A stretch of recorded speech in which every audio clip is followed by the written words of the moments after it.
Shalom peuple de Dieu, c'est bien votre frère Yves Ikolombe de l'église Parole de Vie Tabernacle. Alors ce soir j'avais un message particulier à adresser à tous les serviteurs et servantes de Dieu. Toi qui sers Jésus, toi qui remplis une tâche dans une église, tu es prédicateur, tu es chantre, tu es huissier, protocole, vase, etc. J'avais un message particulier à vous annoncer ce soir. Je vais lire quelque chose dans Jean chapitre 12, le verset 26, là où le Seigneur dit « Si quelqu'un me sert, qu'il me suive, et là où je suis, là aussi sera mon serviteur.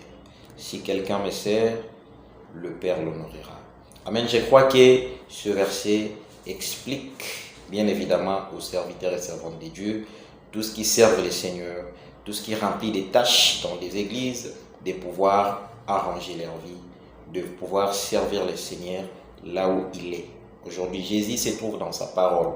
Ça ne servira à rien que tu puisses servir Dieu justement d'une façon formalitaire. Le plus important aujourd'hui, c'est de ramener notre vie vers Jésus. Ceux bien qui chantent bien, tu prêches bien, mais si tu regardes ta vie, est-ce que tu ne vis pas dans l'hypocrisie?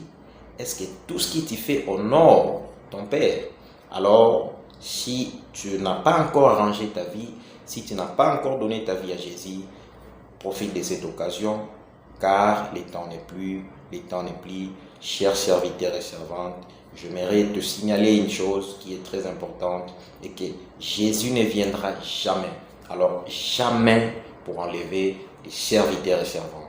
Jésus viendra pour enlever son épouse. Fais-toi épouse de Christ. Le moyen, le chemin est déjà tracé. Tu dois revenir à la repentance.